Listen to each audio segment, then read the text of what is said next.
Hello friends, good afternoon. कैसे हो? आपका हमारे यूट्यूब चैनल पे आने के लिए बहुत बहुत धन्यवाद। और लाइक, शेयर एंड सब्सक्राइब करना ना भूलें। आज का जो हमारा डिस्कशन रहेगा वो रहेगा नेशनल इम्यूनाइजेशन शेड्यूल। जो नेशनल इम्यूनाइजेशन शेड्यूल होता है, यहाँ से हर परीक्षा में कहीं ना कहीं से क्वेश्चन पूछा ही जाता है। एक भी परीक्षा ऐसी नहीं जाती है जिसमें क्वेश्चन नहीं पूछा जाता है। डायरेक्टली बनता है नेशनल इम्यूनाइजेशन शेड्यूल से। अभी तो आयोग ने अभी जो मेंस गया है आयोग का निकल के स्टाफ नर्स वाला, उसमें आयोग ने 5 नंबर का डायरेक्ट इम्यूनाइजेशन शेड्यूल पूरा उठा के पूछ लिया था। और उसमें मैंने भी गलती की है। जो मैं भी एक पेज, ओनली एक पेज दिया था लिखने के लिए, और उस एक पेज पे मैं पूरा नहीं लिख पाई क्योंकि स्पेस बहुत ज़्यादा कम था। अब इसमें इम्यूनाइजेशन शेड्यूल क्या मतलब, इम्यूनाइजेशन क्या होता है, इम्यूनाइजेशन पर थोड़ा चर्चा करते हैं। Immunization is the process by which an individual's immune systems become fortified against an agent। ये जो इम्यूनाइजेशन होता है, इम्यूनाइजेशन मतलब हमारी बॉडी के लिए अगर जो भी हमारी बॉडी में एजेंट्स है उसके अगेंस्ट फाइट करता है, मतलब फाइट करने के लिए इम्यून सिस्टम तैयार करता है, रिकवर करता है, हमारे इम्यून सिस्टम को बूस्ट करता है। Immunization is the process of including और प्रोवाइडिंग एक्टिव और passive immunity to a person just to prime his immune systems against the infectious agent. जो हमारी बॉडी में कोई भी इन्फेक्शियस एजेंट है या कोई बीमारी बनने वाली है या फिर बन चुकी है, उसके अगेंस्ट इम्यूनिटी प्रोवाइड कराता है। इम्यूनिटी टू टाइप का रहता है, एक एक्टिव इम्यूनिटी, एक पैसिव इम्यूनिटी। एक्टिव जो इम्यूनिटी होती है वो एंटीजन होता है और पैसिव इम्यूनिटी होती है वो एंटीबॉडी होती है। पैसिव जैसे एक्टिव इम्यूनिटी हो गई, तो एक्टिव इम्यूनिटी मतलब हमारी मतलब बाहर से कोई हम बाहर से जैसे वैक्सीनेशन वगैरह दिया जा रहा है उसकी वजह से एक्टिव इम्यूनिटी बढ़ रही है। और पैसिव इम्यूनिटी अंदर हमारी बॉडी बना रही है। जैसे एग्जांपल ले लो कि मदर से फीटस में इम्यूनिटी पैसिव नेचुरली बढ़ रही है, वो पैसिव अंदर से बढ़ रही है। जैसे कि मिल्क वगैरह अगर फीड करा रही है मदर, या फिर प्लेसेंटा के थ्रू जो इम्यूनिटी मिल रही है हमको, वो होती है पैसिव इम्यूनिटी। अब इसको देखते हैं type of vaccine. Type of vaccine में देखें तो ये मोस्टली 3 टाइप्स की होती है। वैसे तो सेलुलर अलग रहती है या फिर उसमें कंबाइंड वैक्सीन पढ़ते हैं, लेकिन वो अलग अलग कर दिया जाता है। लेकिन अगर मोस्टली देखा जाए तो 3 टाइप की होती है। एक होती है लाइव एटीन्यूएटेड वैक्सीन, एक होती है इनएक्टिवेटेड और किल्ड वैक्सीन, एक होती है टॉक्सॉइड वैक्सीन।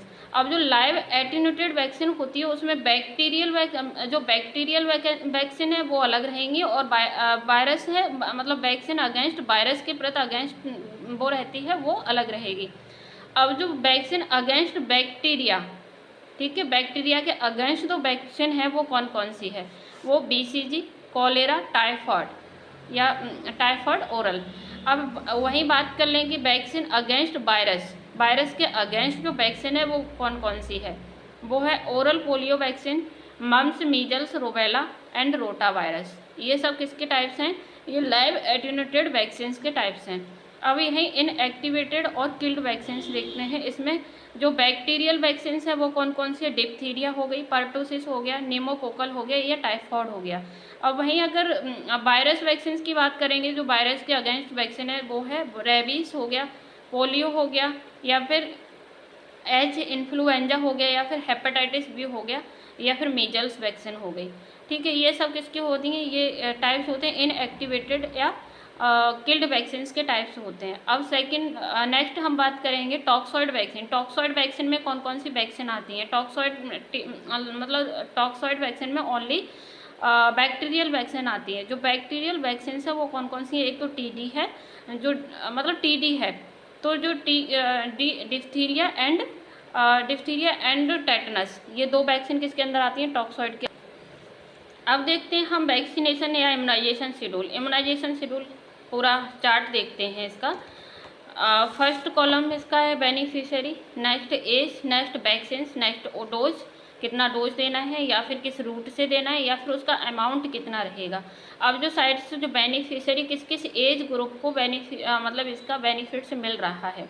फर्स्ट वन रहता है इन्फेंट। अब इन्फेंट कितने से कितने, मतलब इन्फेंट के देखिएगा, एट बर्थ पे कौन कौन सी वैक्सीन लगती है, एट बर्थ पे BCG, OPV and hepatitis B.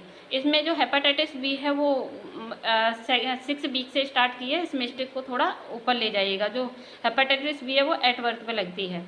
अब एट बर्थ पे ये 3 वैक्सीन हो गई। जो BCG की लगती है वो सिंगल डोज होती है, OPV की 0 डोज होती है, और जो हेपेटाइटिस B होती है उसकी फर्स्ट डोज लगती है। अगर इसका रूट देखा जाए तो जो BCG है वो इंट्राडर्मली लगती है, इंट्राडर्मली या 0.05 ml लगती है, ठीक है, इंट्राडर्मली। वहीं अगर OPV की बात करें तो 0 डोज ओरल 2 ड्रॉप पर ओरल देते हैं, ठीक है। हेपेटाइटिस की बात करें तो ये फर्स्ट डोज होती है एट बर्थ पे, और इस इंट्रामस्कुलर लगाते हैं और इसको 0.5 ml लगाते हैं। अब वहीं 6 वीक पे कौन कौन सी वैक्सीन लगती है। 6 वीक की बात करें तो 6 वीक पे BCG अगर एट बर्थ नहीं लगी है, अगर जन्म के टाइम पे किसी भी बच्चे को BCG नहीं लगा है तो उसे हम 1 मंथ पे लगाएंगे या फिर 6 वीक पे लगाएंगे। जब 6 वीक पे हमारे पास बच्चा आएगा तो उस टाइम पे हम उसको BCG लगाएंगे। अब BCG का डोज कितना रहेगा, सिंगल डोज रहेगा, इंट्राडर्मली रहेगी, इसकी डोज बदलाव होगी, सेम वही प्रोसेस रहेगा, लेकिन जो डोज है एट बर्थ पे 0.05 ml लगा रहे थे। अब वहीं अगर 6 वीक पे अगर बच्चा आया है तो 0.1 ml लगेगी वैक्सीन, जो BCG की डोज होती है। अब उसमें OPV फर्स्ट लगेगी, DPT diphtheria, pertussis and tetanus and hepatitis B। 3 dose तो मतलब 3 वैक्सीन तो वही रही सेम। अब इसमें एक ऐड हुआ है वो है DPT। तो जो डोज सेम रहेगी उनकी सबकी, और इंट्राडर्मल वो क्या कहते हैं, जो OPV है वो ओरली रहेगी, DPT इंट्रामस्कुलर रहेगी, हेपेटाइटिस भी इंट्रामस्कुलर रहेगी। और जो OPV की डोज 2 ड्रॉप रहेगा 0, और उसका DPT की 0.5 ml, और हेपेटाइटिस B की भी 0.5 ml। अब 10 वीक पे अब बच्चा है, 10 वीक पे फिर से सेम वही वैक्सीन लगानी है। अब इसकी वो चेंज हो जाएगा, मतलब फर्स्ट डोज लग रही थी वहाँ पे, यहाँ पे सेकेंड डोज हो जाएगी। DPT की सेकेंड डोज, OPV की सेकेंड डोज एंड हेपेटाइटिस की थर्ड डोज होगी यहाँ पे, ठीक है।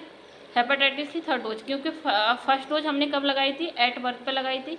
उसके बाद 6 वीक पे सेकेंड डोज हो गई, और जो 10 वीक पे जब बच्चा आ रहा है तो उसकी थर्ड डोज हो जाएगी। ये थोड़ा थोड़ा ऊपर को बढ़ा लीजिएगा, क्योंकि ये जो हेपेटाइटिस B है वो एट बर्थ पे नहीं दिखाया है, इसलिए ये यहाँ पे सेकेंड डोज इसमें चार्ट में दिख रहा है, ठीक है।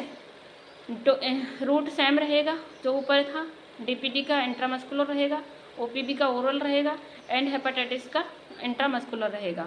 0.5 ml हेपेटाइटिस, चार्ट में आप देख पा रहे हैं अच्छे से, डोज सेम वही रहेगी, रूट वही रहेगा, अमाउंट वही रहेगा, और बस बदलेगा तो टाइम बदलेगा। पहले 6 वीक, 10 वीक, अब आएगा 14 वीक पे बच्चा। 14 वीक पे क्या क्या लगाना है, 14 वीक पे DPT थर्ड डोज लगानी है और OPV थर्ड डोज लगानी है। DPT इंट्रामस्कुलर लगेगा, OPV ओरल देना है, और इसमें 0.5 ml 2 ड्रॉप OPV रहेगा। अब बच्चा आ रहा है 9 मंथ पे।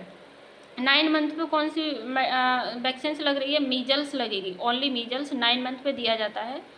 उस टाइम पे जो मीजल्स रहेगी वो सिंगल डोज सबकोटेनियस रहेगी और 0.5 ml रहेगा, ठीक है।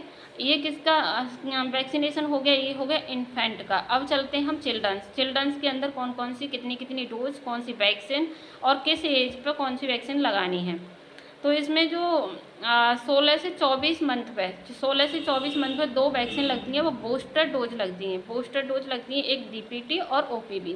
DPT इंट्रामस्कुलर 0.5 ml लगानी है, OPV ओरल और 2 ड्रॉप देना है, ठीक है। अब 5 से 6 साल पर बच्चा आता है, 5 से 6 ईयर्स पर DT लगानी है। DT क्या होता है, diphtheria tetanus. Single dose intramuscular 0.5 ml। Second dose of DT should be given after 4 week if not vaccinated previously DPT। अगर बच्चे को पहले DPT नहीं लगा है तब तो नहीं लगाना है। अगर नहीं लगा है तो अभी 5 से 6 मंथ पे 5 से 6 ईयर्स पे बच्चे को बुलाना है, और उसको फर्स्ट डोज सिंगल डोज देना intramuscular 0.5 ml, and second dose just 4 week बाद देना है, ठीक है। उसके जैसे आज लगाए तो 4 वीक बाद सेकेंड डोज देना है। अब नेक्स्ट बात करें तो 10 से 16 साल पे, 10 से 16 ईयर्स पे जो लगती है वो TT लगती है, टेटनस लगता है। Single intramuscular 0.5 ml second dose, of TT should be given if not vaccinated previously. अगर प्रीवियसली कोई वैक्सीनेटेड नहीं हुआ है तो उसको सेकेंड डोज 4 वीक पर फिर से प्रोवाइड कराना है। नेक्स्ट बात करें तो प्रेग्नेंट वुमेन।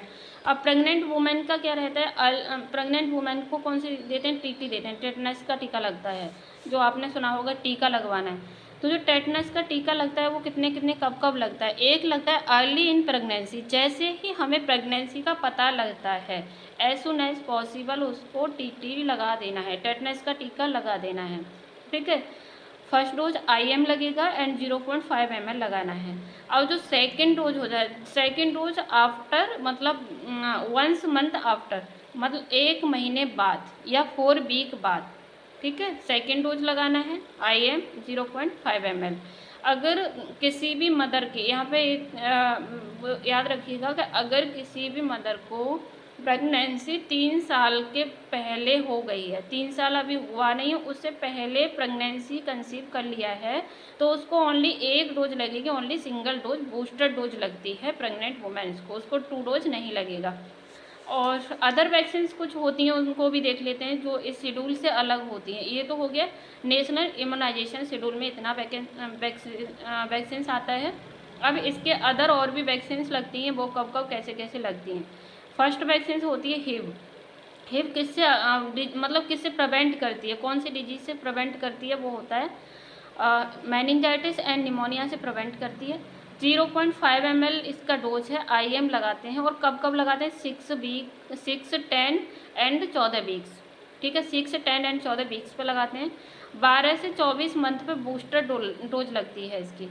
ठीक है, एक आता है बैरीसेला जोस्टर। बैरीसेला जोस्टर जो बैरीसेला वैक्सीन है वो किस बीमारी से प्रिवेंट करती है, वो लगती है चिकन पॉक्स से प्रिवेंट करती है। 0.5 ml सबकुटेनियस लगाते हैं इसको। और 12 से 24 month second dose for adult 2 4 week apart. इसका मतलब 12 से 24 मंथ में लगाते हैं और उसकी सेकेंड डोज जो लगती है वो 4 वीक बाद लगती है। हर जितनी भी वैक्सीन्स होती हैं अगर 2 वैक्सीन्स का गैप देना है तो 4 वीक का 28 दिन का गैप होना बहुत ज़रूरी है। 28 दिन बाद ही वैक्सीन लगेगी सेकेंड डोज। ठीक है, नेक्स्ट आती है टाइफॉइड। टाइफॉइड वैक्सीन है वो किससे प्रिवेंट करती है, किस बीमारी से, टाइफॉइड से। 0.5 ml सबकुटेनियस लगाएंगे अगर बच्चा 10 साल से ज़्यादा है तो। अगर 10 साल से कम एज है उसकी, 10 साल से कम एज है तो 0.25 ml subcutaneous for youngers kids more than 1 years 2 doses at 4 to 6 week interval. 4 से 6 वीक के इंटरवल से 2 डोज लगाएंगे अगर बच्चा 10 साल से कम एज का है। ठीक है, नेक्स्ट आता है RRV TB। ये रोटा वायरस किससे प्रिवेंट करती है, डायरियल डिजीज से प्रिवेंट करती है। जो रोटा वायरस होता है वो किससे प्रिवेंट करता है, डायरियल। किसी बच्चे को डायरिया से बचाना है तो रोटा वायरस वैक्सीन प्रॉपरली दिलाना है। इसका जो मतलब डोज रहता है 1 से 2.5 ml डोज रहता है, जो ओरली रूट से मतलब ओरली देते हैं और माउथ के द्वारा देते हैं। इसका क्या रहेगा, 6 से 26 वीक्स, फर्स्ट डोज 6 वीक पे देना है, सेकंड 26 पे देना है वीक्स पर। उसके बाद third dose at 4 weeks interval. जो थर्ड डोज रहेगी वो 4 वीक के इंटरवल से रहेगी। ठीक है, MMR जो किससे प्रिवेंट करता है, mumps measles and rubella. Mumps measles and rubella से प्रिवेंट करता है। 0.5 ml सबकुटेनियस लगाते हैं और 16 से 24 मंथ की एज में इसको लगाते हैं। नेक्स्ट रूबेला जो वैक्सीन है वो किससे प्रिवेंट करता है, congenital rubella syndrome. Congenital rubella syndrome एक तो ये प्रेगनेंसी में देखने को मिलता है और एक ये मतलब फीमेल्स 12 से 15 ईयर्स की होती हैं उस टाइम मंथ पे लगता है। मतलब फीमेल्स 12 से 15 month and womens of child bearing age. जो वुमेन्स होती है वो अगर चाइल्ड बियरिंग एज में होती है तो उस टाइम पे लगता है, और अगर चाइल्ड में लगवाना है तो 12 से 15 मंथ की एज में से लगाते हैं। और यहाँ पे हम थैंक यू। नेक्स्ट टॉपिक के लिए नेक्स्ट क्लास।